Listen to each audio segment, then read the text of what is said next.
Ровно год назад ушел из жизни чувашский ученый, экономист, общественный и государственный деятель, бывший ректор Чувашского государственного университета Лев Кураков. В Чебоксарском доме дружбы народов в его честь открыли мемориальную доску.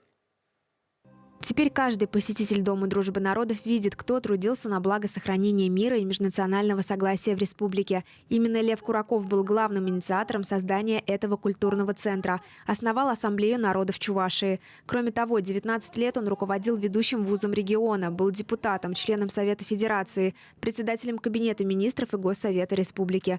Возложить цветы к мемориалу и вспомнить выдающегося ученого собрались его коллеги и родственники, а также официальные лица. Перспективы мы планируем открытие памятной доски в доме, где жил Лев Пантелеймонович. Наверное, самое важное – это открытие памятника на бульваре академика Куракова. Лев Кураков был лауреатом премии президента России в области образования, государственной премии Чувашии в области науки и техники. Умный, целеустремленный трудоголик – так описывает своего покойного мужа Альбина Куракова. Я потому что сама видела, как он сюда приходил, как работал, как сплачивал людей.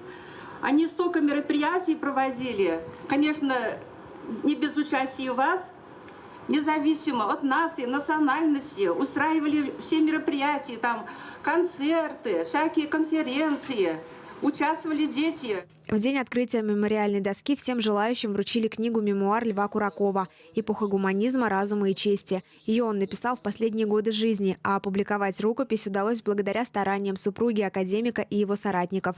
А накануне память Льва Куракова почтили на его малой родине в деревне Чувашские Шаки. Там также прошла презентация его книги. Татьяна Самсонова, Алексей Енейкин, Святослав Петров, Василий Дворников, Вести Чувашия.